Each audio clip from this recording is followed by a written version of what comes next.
여러분 안녕하십니까. 8월 20일 새벽입니다. 전우식입니다. 여름이 한창인데 올해도 벌써 3분의 2가 지나갔습니다. 세월은 정말 유수처럼 흘러갑니다. 제가 어렸을 때 지하실의 멜로디 같은 영화에 주연을 했던 아랑드롱, 그 아랑드롱 배우가 별세를 했습니다. 그러니 우리나라 신문 한 장을 탁 펼치니까 그 아랑드롱에 대한 특집이 다 나와 있더군요. 정말 세월은 유수처럼 흘러갑니다. 철든이 이른 이더라, 그렇게 말씀을 하신 내 스승은 이제 세상에 없습니다. 왜 인간은 이 짧은 인생에 욕심을 부릴까요? 자기 그릇에 넘치는 걸 왜 탐내는 걸까요? 제 그릇에 담기는 일과 명예, 그에 따르는 소득에 만족하지 않고 그릇에 넘치는 걸 억지로 담으니 그 끝이 좋지 않은 것입니다. 그런 그릇에 대한 이야기입니다. 결국은 다들 그렇습니다. 이 민주당 전당대회, 과연 거기에 등장한 인물들은 제 그릇에 맞는 그런 능력들을 다 가지고 있는 걸까요? 민주당 전당대회는 결국 흥행하지 못했습니다. 비유하자면 관객이라고는 전혀 들지 않은 텅 빈 영화관 같다고 할까요? 흥행이 안 된 이유는 모두가 아시는 대로 이미 민주당은 지난 총선 공천 때 완전한 명당이 되었기 때문입니다. 이재명당. 제가 철들고 나서 온갖 전당대회를 지켜봤지만 이런 전당대회는 없습니다. 명당이 되었기 때문에 당대표에 다시 도전하기 위해 당대표를 그만둔 것도 따지고 보면 눈 감고 아웅하는 것처럼 국민을 속이는 장난질에 불과합니다. 솔직히 그렇습니다. 민주당은 솔직히 이재명 추대식을 하는 게 옳았습니다. 최고위원 역시 이재명의 말 한마디가 당락을 좌우했습니다. 경선 초반 수리표 저 아래에 있던 김민석은 이재명의 말 몇 마디에 곧장 1위로 치고 올라왔습니다.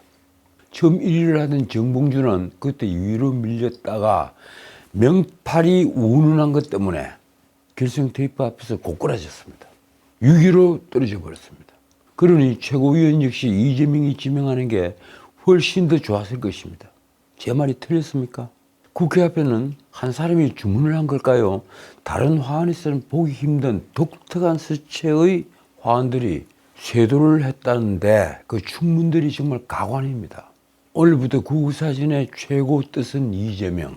보석처럼 빛나는 이재명, 당신의 희망입니다. 이재명이 대한민국의 유일한 희망이다. 이재명과 함께 할 수 있어 감사해. 사진으로 드러난 충문들이 대충 이런 정도입니다. 이런 충문이 통일된 글자체를 지킨 화환이 한 줄로 놓인 대한민국 국회, 그 국회가 가관입니다. 어쨌든 18일 올림픽공원 KSPO동에서 열린 민주당 전당대회에서 당대표로 이재명이 당선돼서 김대중 이후 처음으로 민주당에서 연임하는 대표가 나왔습니다. 이재명의 최종 득표율은 85.40%, 2022년에 자신이 기록한 77.7%의 득표율을 넘어선 민주당 대표 선거 역대 최고 득표율입니다.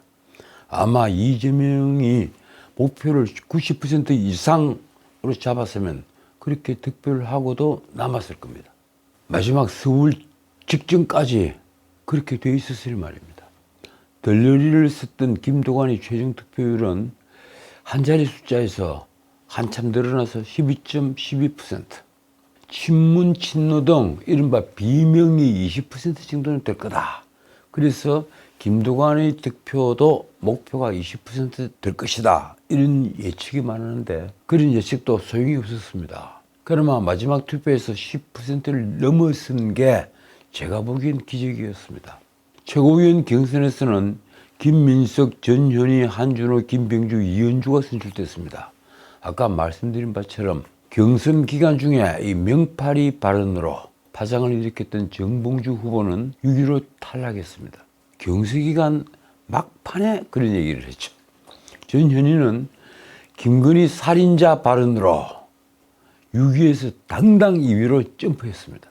만약 박찬대 대신에 그가 사과를 했다면 최고위원이 되었을까요? 못 되었을 겁니다. 이재명은 당선 1승으로 윤석열 대통령과 영수회담을 제의했습니다. 그리고 한동훈과도 만나자고 했습니다. 마치 민생을 위해서라면 이 한 목숨 바치겠다는 뜻이 말입니다.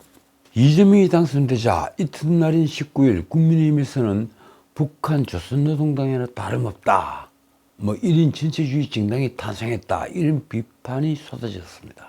직전 당대표를 지냈던 분이죠. 김기현 의원은 페이스북에서 민주당은 조선노동당이 되었다고 규정을 한 뒤에 이렇게 썼습니다. 위대한 어버이 수령 이재명에게 충성맹세하기에만 급급한 민주당이 김정은이 조선노동당과 합당을 한다고 해도 하나도 이상해 보이지 않는다.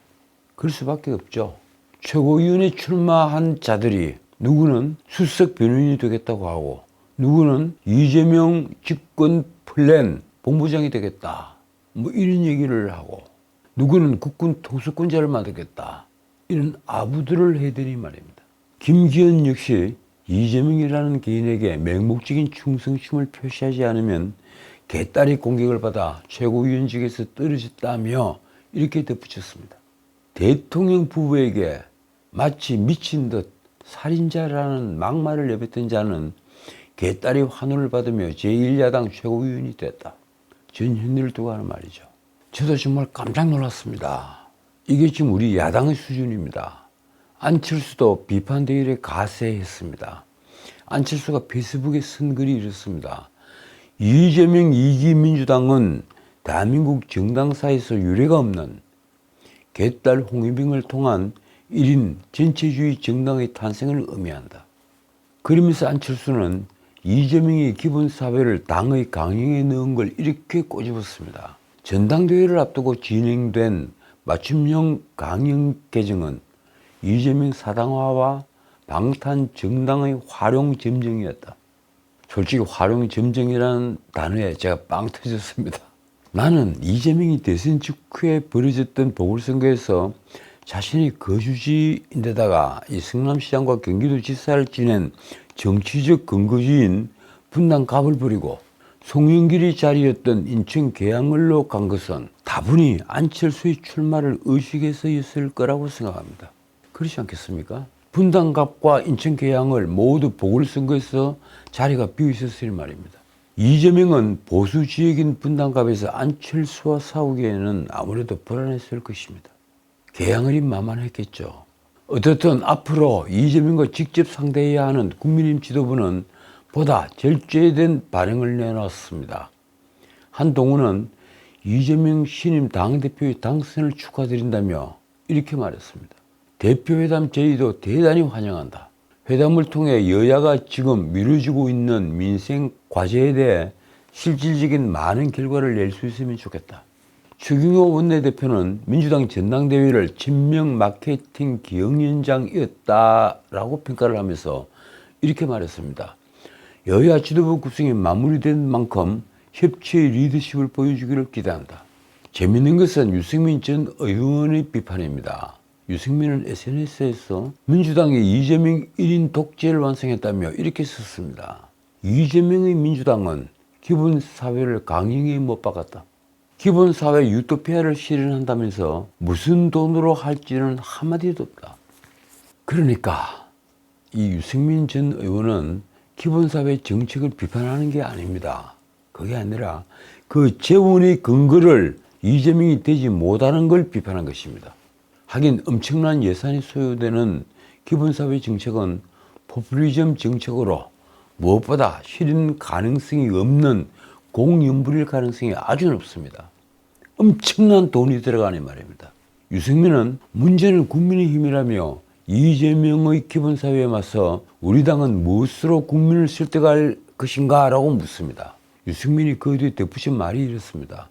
기본소득에는 저소득층을 보호하는 공정소득으로 맞서야 한다. 우리 당의 정강정책 1-1항에 있는 기본소득부터 삭제해야 스스로의 모순을 없앨 수 있다. 이 마지막 부분, 당의 강령에서 기본소득을 없애야 된다. 제가 전적으로 동의합니다. 이 기본소득이라는 강령은 경제민주화라는 단어와 함께 김종인 비대위원장 때 만들어진 것입니다. 보수 정당의 얼굴에 흑칠을 한 겁니다. 자, 어떻든 연임을 택한 이재명은 첫 최고위원 회의에서 먹사니즘이라는 조어를 다시 끄집어냈습니다. 이재명의 말입니다. 정치의 목적은 먹고 사는 문제다. 사실 이 말은 제가 오래전에 자유의식들이라는 제 책 속에 쓴 글입니다. 박정희 전 대통령에 대한 내용에 이 문제를 썼습니다. 먹고 사는 인권. 이것이 신체의 자유를 비롯한 어떤 자유보다도 가장 중요한 인권이다. 그렇지 않습니까? 저는 당시 이 먹고 사는 문제가 훨씬 더 중요한 문제라는 것을 그 책에서 지적을 했던 겁니다. 이재명이 먹고 사는 문제에 관심을 가지자 조선일보는 어제 일면 헤드라인으로 이재명의 발언을 크게 부각을 시켰습니다. 멈춰선 성장 회복시키겠다. 제가 깜짝 놀랐습니다. 조선일보가 언제 이재명을 이렇게 띄운 겁니까? 이재명과 최고위원들이 전당대회 뒤에 첫 공식 일정으로 현충원을 찾아 참배를 했습니다.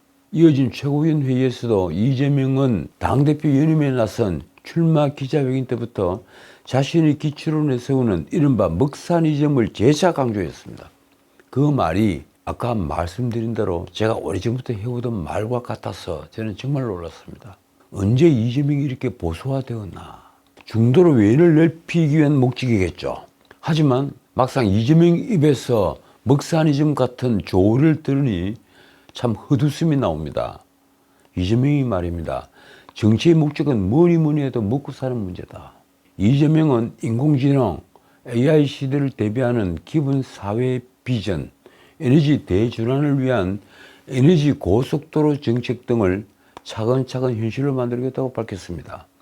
에너지 고속도로 정책, 이건 또 무슨 얘기일까요? 이재명은 또 한동훈 대표를 향해 이른 시간 내에 만나길 바란다며 대표 비서실장에게 실무 협의를 지시를 해둔 상태라고 덧붙였습니다. 대표 회담을 한다는 합의를 했으니까 빨리 실무 협의를 해라, 이렇게 지시를 했다는 겁니다. 한편 이재명과 새 지도부는 8월 22일 평산마을을 찾아 문재인 부부를 예방하고 같은 날 봉하마을에 가서 권양숙도 만날 계획입니다. 제가 알기로는 그날 방공훈련을 하는 날인데 말입니다. 자, 그러자 한동훈은 이재명에게 당선을 축하한다면서 이재명의 양당 대표회담 제안에도 화답을 했습니다. 한동훈은 이날 여의도 중앙당사에서 열린 국민의힘 최고위원 회의에서 이재명의 회담 제안에 이렇게 말했습니다. 이 대표의 당선을 축하한다. 대표회담 제의도 대단히 환영한다. 조속한 시일 내에 시간과 장소를 잡았으면 좋겠다. 한동훈은 대표회담을 통해서 여야가 지금 미루어진 여러 민생 과제들에 대해서 실질적인 많은 결과를 낼 수 있었으면 좋겠다고 했습니다. 자, 그런데 말입니다.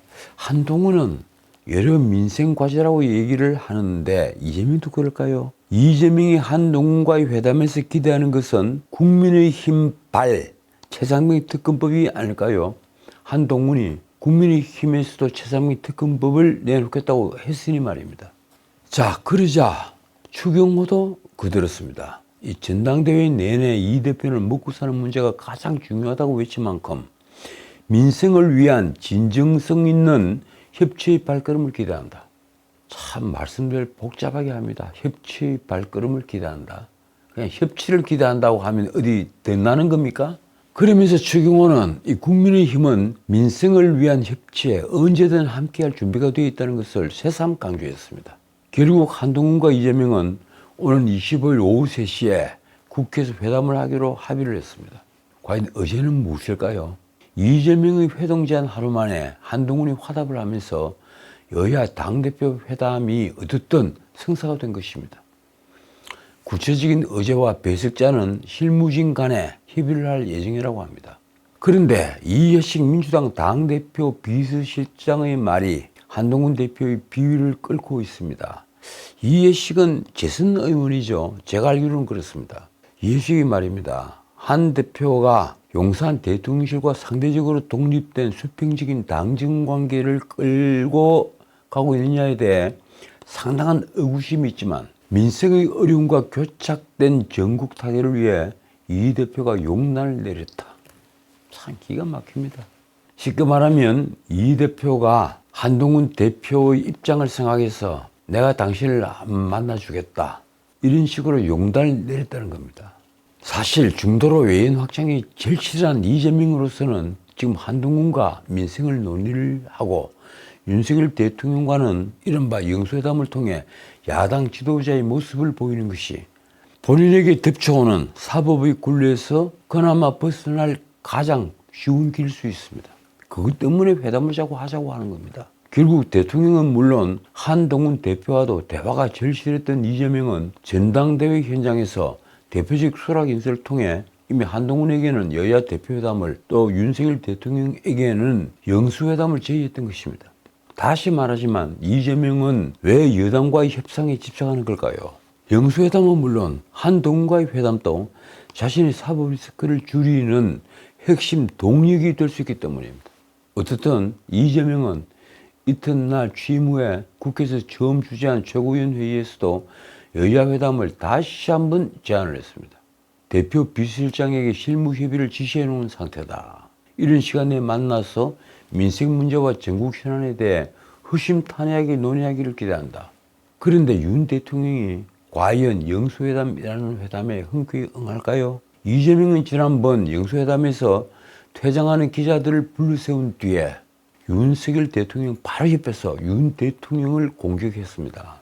오늘 방송 모두에서 말씀드렸지만 이재명이 다시 당대표가 되자 그 뻔한 결과를 제목으로 뽑기가 그랬던지 조선일보는 멈춰선 성장 회복시키겠다, 그런 이재명의 선언을 헤드라인으로 했습니다. 그런데 성장의 가장 기본은 무엇일까요? 물론 투자, 생산, 소비 이런 일련의 과정이 있는데 결국은 일자리 창출입니다. 실업률을 조사하는데 응답자 중에 그냥 쉬었다고 답하는 이들이 있습니다. 보통 사람들은 잘 모르는 내용인데요. 이른바 그냥 쉬었다라는 사람들은 구직 포기자들입니다. 그래서 비경제활동 인구에 속합니다. 이들은 실업률 통계는 잡히지 않습니다. 실업률 통계는 자기가 취업을 하려고 노력을 하는데 한 달에 1시간도 일을 하지 못했다, 그러면 실업자가 되는 겁니다. 우리는 그렇게 통계를 놓고 있습니다. 서구와는 조금 다릅니다. 몇 년 전 조사지만 그냥 쉬었다 라고 응답을 한 사람의 쉰 이후로 원하는 일자리를 찾기 어렵다. 그게 무려 31.5%가 됩니다. 그 퍼센트로 보아 이들 중 상당수는 실업자인 것은 분명합니다. 실업률에 잡히지 않는 실업자, 그냥 쉬었다, 일자리를 찾지만은 일자리가 없다, 그건 주장입니다. 그런데 지금 그 숫자가 엄청나게 늘었습니다. 지난 3개월간 적게는 233만, 많게는 251만이나 됩니다.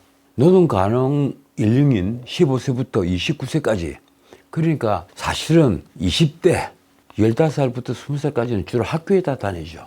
그래서 20대 숫자만 44만 3천 명입니다. 30대는 29만 3천 명으로 2030 청년층을 합치면 무려 73만 6천 명입니다. 그냥 쉬었다라고 응답을 한 사람이 말입니다. 이 숫자는 실업률 숫자에 들어가지 않습니다. 그리고 확장 실업률, 쉽게 말하면 체감 실업률에도 들어가지 않습니다. 지금 청년 실업률이 예컨대 9%에서 10% 정도라면 지금 우리 통계로는 6, 7%인데요. 이걸 또 조사하는 기관에 따라서 또 다릅니다. 그래서 9% 정도라면 체감 실업률은 26, 7%가 됩니다. 그게 정확한 통계일 겁니다. 그런데 연령대를 높여도 그 숫자는 계속 나옵니다. 40대도 28만 1000명. 아직까지는 가족을 부양하는 연령대인 50대도 일을 해야 가족을 부양하죠. 그 50대도 38만 4천 명. 엄청난 숫자입니다. 더 놀라운 통계가 있습니다. 아마 여러분들이 인터넷에 검색을 해보면 이 자료가 나올 겁니다. 지난 7월 21일 통계청 국가통계 포털에 따르면 올해 상반기 월평균 전문대를 포함한 대졸 이상의 학력을 가진 비경제활동 인구, 이 비경제활동 인구에는 그냥 쉬었음이라는 숫자가 포함이 되어 있습니다. 이 비경제활동 인구가 대졸 이상이 얼마인지 아십니까? 무려 405만 8천 명에 달했습니다. 엄청난 숫자입니다. 이는 작년 같은 기간보다 7만 2천 명이 늘어난 것으로 1999년 관련 통계가 집계되기 시작한 이후로 상반기 기준 가장 많은 숫자입니다. 이런데도 우리는 일자리를 만들지 못하고 있습니다. 왜일까요? 우리나라에서 외국으로 나간 일자리가 학자에 따라서는 400만 개로 잡고 있는 사람도 있습니다. 제가 알기로 가장 적게 잡고 있는 사람이 250만 개라고 합니다. 그 250만 개라고 합시다. 250만 개 중에 150만 개 일자리만 다시 리쇼 한국으로 다시 돌아와도 우리는 지금 청년 일자리가 넘쳐날 겁니다. 그런데 말입니다. 이재명은 먹고 사는 문제만큼 중요한 것은 없다 이러면서 먹사니즘이라는 조를 만들어 정치적 선동에 쓰고 있지만 그는 과연 일자리를 무슨 재주로 만들려는 걸까요? 아시다시피 이 나라 을치기 좌파들은 민노총등과 칠하면서 노동 유연성을 확보하려는 노동개혁은 결사적으로 막고 있으니 말입니다. 다들 아시겠지만 지금 대한민국은 전 세계에서 그리고 180개국 유엔 가입국으로 치면 194나라로 해야 됩니까? 거기서 거의 꼴찌 수준의 노동 유연성을 가지고 있습니다. 노동 경제성은 1위입니다. 한번 고용을 하면 정년이 될 때까지 해고를 못하는 나라가 대한민국입니다. 이러니까 어느 기업가도 일자리를 늘리려 하지 않죠. 이러니까 제가 보기에는 이재명이 말하는 먹사니즘은 포퓰리즘으로밖에 보이지 않습니다. 조선일보는 사설에서 먹고 사는 문제 진심인지 지켜보겠다고 했지만 결국 먹사니즘은 그 개그성만큼이나 먹고 산다는 먹사에다가 이점이라는 단어를 붙였으니까 개그성 좋으죠. 그 개그성만큼이나 말 장난으로 귀착이 될 것입니다. 자, 오늘은 여기까지입니다. 이 국민의힘은 교육, 문화, 지역, 자산 등 다양한 분야에서의 격차 문제를 다룰 격차 해소 특별위원회를 신설하기로 했습니다. 이게 한동훈 정책 1호로 보입니다. 한동훈은 그 실제 배경으로 이렇게 말했습니다. 파이를 키우는 정책, 그리고 격차를 해소하는 정책을 똑같이 중시하고 실천하겠다. 그런데 한동훈 대표에게 제가 묻고 싶습니다. 혹시 격차라는 걸 잘못 이해하고 있는 게 아닐까요? 제발 경제학자들하고 자주 토론을 하기를 바랍니다. 한편 한동훈은 이재명이 추진한 전국민 25만원 지원법을 개정해서 이런 말을 했습니다. 격차를 해소하는 정책은 일률적인 현금 살포와 다른 것이다. 지속 가능하고 균형 있는 정책으로 국민의 삶이 더 나아지도록 하겠다. 요즘 따라 이 지속 가능하다는 게 아주 중요한 것이라는 걸 깨닫게 됩니다. 제가 그 점에서 한동훈이 쓴 표현 지속 가능한 이 표현은 제가 박수를 칩니다. 국민에게는 그 지속 가능하다는 게 그게 정부를 신뢰할 수 있는 길이기도 하지만 한편으로 민주주의를 신뢰하게 하는 법적 안정성을 높이는 일이기도 합니다. 무릇 정치인의 본 모습은 그가 내놓는 정책으로 알게 됩니다. 그런 뜻에서 아직 윤석열 대통령과 한동훈 대표는 본 모습을 보이지 못했습니다. 지금까지 전인책이었습니다.